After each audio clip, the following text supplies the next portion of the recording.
As a designer, how are you walking into a space and trying to pinpoint, I know that she gave you some kind of ideas of what was kind of bothering her, but not really sure how to fix it or what to fix. And so as a designer walking in, how do you find what you need to do? Like, where do you see that potential that maybe they don't, or spot, oh, this is kind of what's creating that issue for you? Well, there's definitely some immediate, like the color's wrong, the scale of the furniture was disproportionate.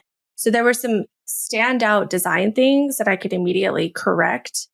But it took me a little time to understand on the deeper level, like where does the dissatisfaction really lie?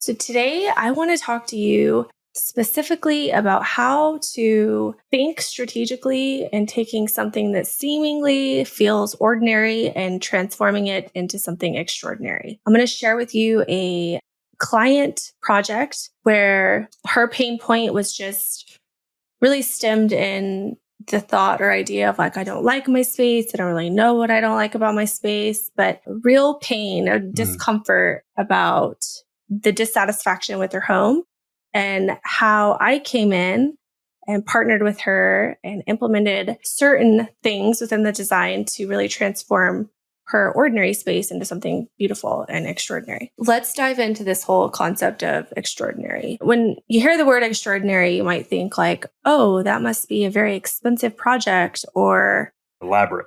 Yeah, elaborate, major transformation, knocking down walls. And that's not always the case. This specific home, it was a ranch style property, and it was a quaint little space. It was beautifully built, maybe 10 to 15 years old. So the colors were a little dated, but a lot of rich wood tones, a lot of beautiful architectural features. It was a quality house to begin with. And the client, in this case, there had been some life changes, kids growing older, just personal design choices that, she liked something 10 years ago, didn't really like it anymore, wasn't really sure how to pinpoint transforming it into something that she could enjoy with her family that was growing older and their lifestyle was, maturing in a different way.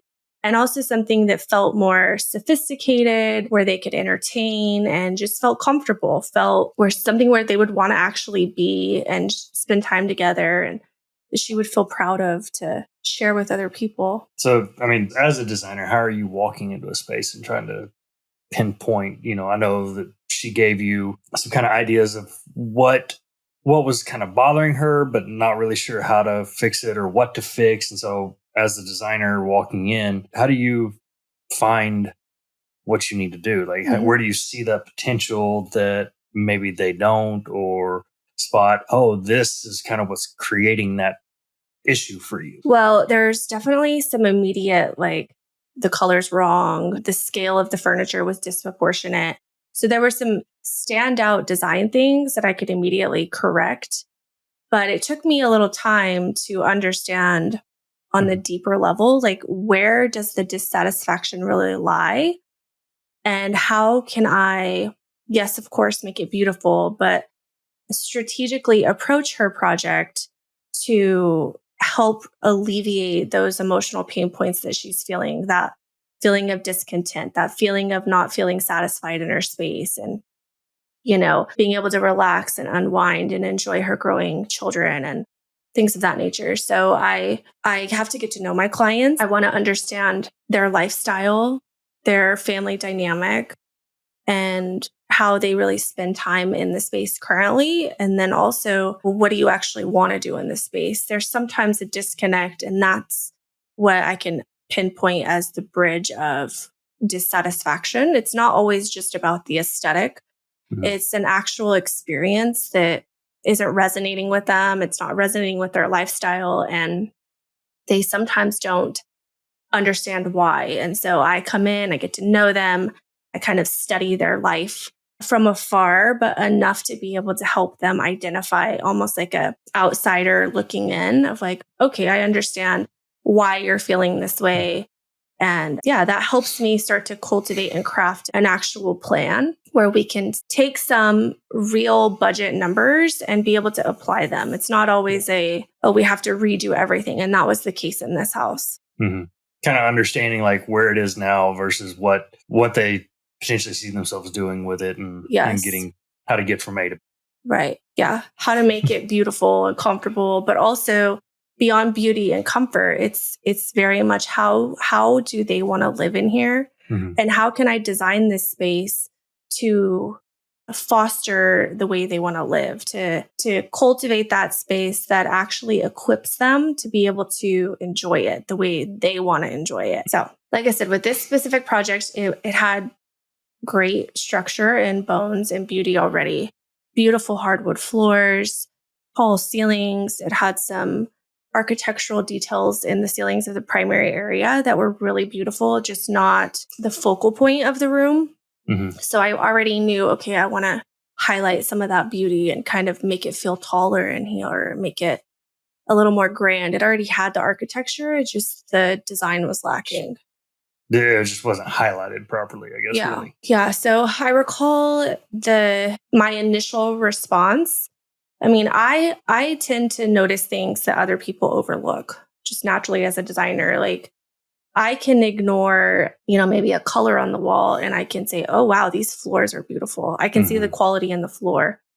Or I can see this had a beautiful barrel ceiling with wood paneling that was, a deep, rich stain. It was architecturally very pretty. It had exposed beams in the living right off the foyer that again were, had a deep, rich stain to them. And so I walk in and I see these details that I immediately know these are the focal points of this space. It had a fireplace, of course, which was a focal point. And then they also had a beautiful view. They lived on a lot of property. So I wanted to enhance all that natural light that they had that wasn't really being optimized and get your eyes to go beyond. So it's like you're in this space, but I can see out on the horizon and I want to experience that when I'm in here. So those were some like big standouts that, I wanted to formulate a design around that. And really, there was already so much potential for the space to be elevated. Yeah. So the design, as it stood initially, why it was not highlighting all of those features, it had the furniture was too dark, the existing furniture, and the color palettes were not complementary. So like a really rich dark wood floor with really dark furniture or really dark textiles over it, it doesn't lend to the beauty of the floor itself. It all sort of becomes melded together. Yeah.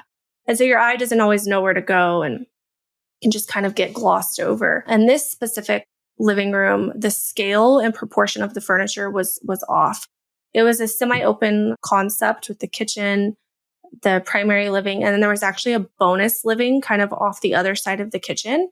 And there was no real order or sense to the space, which was part of the discomfort that they were feeling, this level of frustration of like, we don't know how to gather in here. And like, we're not even using this room and we don't really know what to do with it. And all of that was really rooted in not properly assessing function, in addition to having all the wrong color palettes, but the function was wrong. They had big valences over the windows that made it feel more squatty versus elongating and really letting in that beautiful view that they had. So those were like the dominating problems.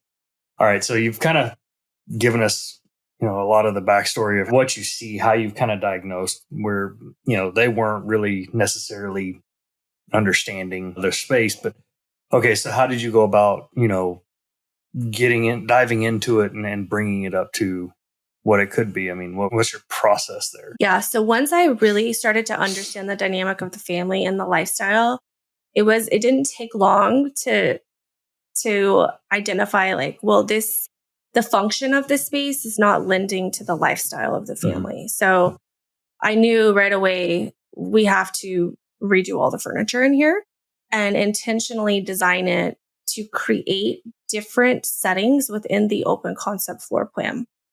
So we also modified all the colors. Well, actually, I take that back. I left all of the beautiful, rich wood stain because it was already so beautiful. I just needed to create enough contrast on the walls to allow all the natural light to beam in and really highlight the beauty that was already there. Kind of like you talked about earlier about being strategic about where you spent so that you highlight certain details or magnify them. Yeah. In other ways. Right. Yeah, because they had beautiful Austin chalk stone on the fireplace already. And the stone had the lighter ivory hues with the subtle golds, which lends really beautiful to all the natural wood grain that was in there. So strategically, all we did in there was lighten the walls. And I went with a alabaster, which is a white color, but it has a lot of cream undertones, which is a great play when you're dealing with like warmer hues because it subtly lightens the room. It gives it that white appearance, but it's not a pure stark white. And it really complements those like richer wood tones. And in addition to that, I elevated all the lighting. So the lighting was just not to scale. You know, I told you there was a big barrel ceiling in the foyer, and it was probably at least 12-foot tall ceilings.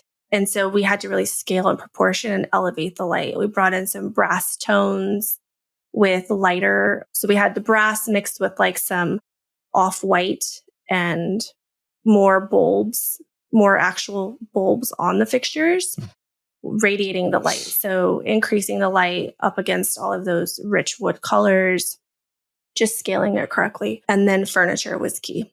But yeah, so then I think I should talk about the furniture and how, because, you know, people struggle with that a lot where they have this sort of big open concept and it has a grandeur feel, but then they can run into the hiccup of like, I don't know actually what to do here. It just feels like we're in the kitchen, but it's so, you know, rolling over here into the living room. And like they had this bonus room with a whole nother entertainment built in that they really weren't using at all. Yeah.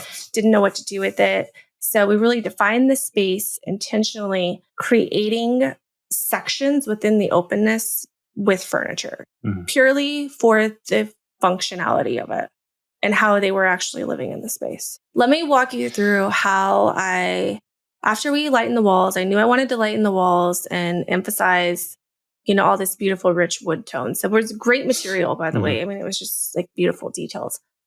And I then took the client on a journey to help solidify and really identify a new color palette. And the way I do that is I narrow it down and usually give my clients like option A, option B. This client was really drawn to blue hues. And so that's really what we ran on. I knew that I wanted to do lighter furniture and layer in pastels with subtle gold hues and different variations of like cream with pops of, you know, accent colors. That could be like black or brown or whatever it lends. So starting in the kind of room where they weren't sure what to do, it had an incredible view overlooking their property. And I knew that we needed to take off those valences above the window and drape the windows with a lighter fabric. We went with like a soft white linen and bring the drapes all the way to the ceiling. And that really elongated the window and really framed it in as now that becomes a focal point. So I then placed chairs around that window so you could have a quaint seating area. You could sit there, enjoy, you know, coffee or reading. For them specifically, we kind of set up a little bit of a gaming area too. So we had some dominoes with, you know, a coffee table. And on the other side was a pop of color with a beautiful, bold navy sofa. So that was it. Of course, with the rug on the floor, I think I put a hide rug on the floor. And even though it still had the built-in entertainment center, the focal point was now grounded by design to create a space where they could sit, gather a little more intimately than you would in your primary living, and also enjoy the view, almost like a quiet space. I love how you like talked about that though too. Of, like you were able to intentionally put the space together so that it has the purpose. But as we've talked about too, so many times people think that by redesigning, it means I got to knock down a wall or I got to completely rip this out or rip everything up and completely start over. But again, you're coming in with just let's highlight these specific like anchor points and upgrade the space with just lighter tones or subtle textures and really elevate the space in that dramatic of a way with simpler things. It's not always, again, it's not always, I got to gut everything. Yeah. And it's really rooted in functionality. I always say, like, you can't design in a box. Like, if I'm only focused on making it pretty, I'm missing the whole point. And if they are already unsure of how to use the space, then I come in as the designer and I design the space based around how we will use the space. Mm-hmm. And everything flows from there. In addition, the finished material in there mattered. So because I was framing the window as the focal point, I put a end table in between the chairs, but it was acrylic. So it still had a very translucent feel that I could see through. It wasn't blocking the view, which again was the primary focal. And so things like that matter too on, keeping it light, fresh, functional, and it gave it a very elevated, sophisticated look. And it made sense for them. Now they knew how to use the space. Actually, I got immediate feedback from that client about her teenage son. Like, he would sit there all the time. It became one of his new favorite hangout places. Whereas before, he was never going in there at all. Yeah. So it became a comfortable, functional space that was beautiful now. Yeah, it did. That's like a win at the end of the day. Mm-hmm. There's purpose now in the space, and of course it's beautiful, but yeah, and I think that goes, this whole conversation too also lends towards an investor as well, in that when you're looking at spaces, especially if it's the one you're holding, and the ones that come to mind are like, oh, I'm creating an environmental space. It's the Airbnbs or those spots where people are coming in and you're creating spaces and showing them how to use it and how to elevate that space for your potential client that's going to be in there. Yeah. And how you can easily do this. So yeah, I love how I can see the connection between them. As yes, we do this, you and I, but this, you do this for other people as well. And I want to dive a little deeper into this whole, what's the focal point? I say that a lot, but this is a beautiful example of how there was function and there was a focal point. And it's not always the same thing. Like, if you're in the living room, as an example, you think of, oh, the focal point is we're going to watch TV in here. But that's really more of a function than it is a focal point. The focal point could be the fireplace and making sure that the space is grounded for that specific element of function too. And one greater layer of even a focal point is architecture. And that was what the hidden gem was in this property. That it felt so ordinary because there was some misalignment. There was no real order. But the hidden gem that made it so extraordinary was highlighting those architectural focal points and really designing around it created an instant elevation. And bonus, right? We defined the space, we created order to the space, and the functionality of the space was now very enjoyable for them, which is really the goal.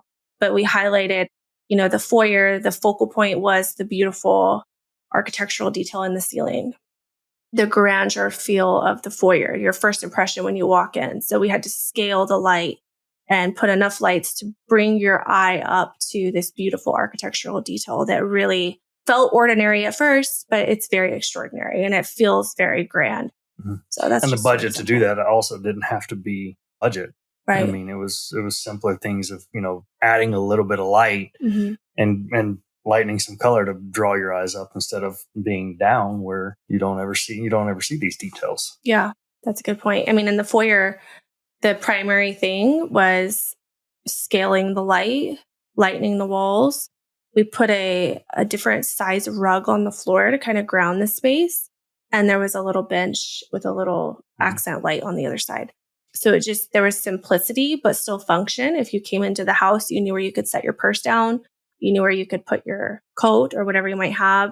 There was also an office directly off the foyer. So there was an office on one side and a kind of bonus game room on the other. They both had beautiful French doors. I intentionally designed the space and had them close the opening to the bonus room so that the office kind of became the focal. Before, there was too many too many openings, right? You had the foyer, you had a room off to the right, a room off to the left, you could go straight. So just by closing that French door, which was already very beautiful also, it made more sense of the space, and it also redirected traffic intentionally to, define it, create a little more order. This is how I come in. This is how it makes me feel when I come in. And yeah.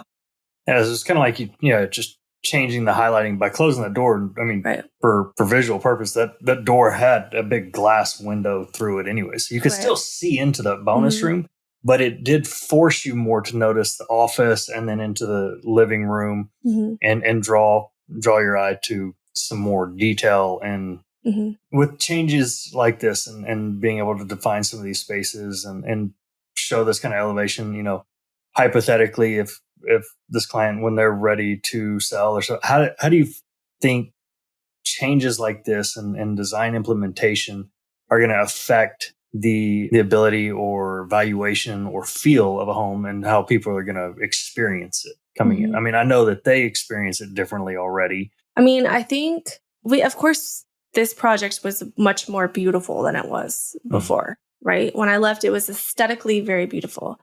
But the order and function that was created, the way the design was laid out with the furniture and the case goods to define it and make sense of it, is what will help sell in that instance. Just like when, you bring a stager into a vacant home to stage a house, it can help create a visual of how to actually use the space. And the scale really matters too, because it can make or break the, again, the feeling like, oh, it feels small in here. Oh, this room's so big.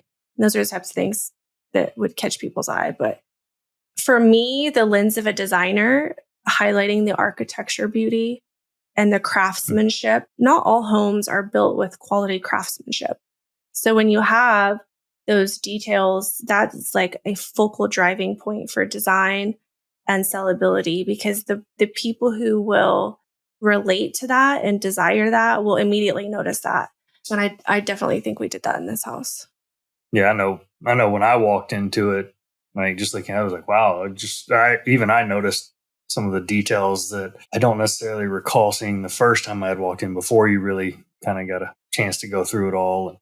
And I know from my perspective, just walking in, it made a huge difference, and something that they can be very, very proud of, and they're going to enjoy for as long as they want. And the beauty of like creating that intentional order and function, is getting that full return on design, because somebody else can walk in there and see the vision and experience it for themselves. And that is ultimately going to make their house, the perceived value, higher, and also the sellability greater. That is how you turn something that's seemingly ordinary into a beautiful, extraordinary space. If you enjoyed this episode and like what you heard, please make sure you hit that like button, subscribe, follow along, and continue to join us as we cover more stories like this and projects that we've got working on and we have worked on. And we appreciate it and look forward to seeing you guys next time. And you can also tell us your story. Like, what is your return on design moment? You can tag us on our socials, Return on Design, and feel free to also, leave comments. What do you want to hear that we're not talking about? What's on your mind that we can speak to help you get your return on design? Thanks for listening. See you next time.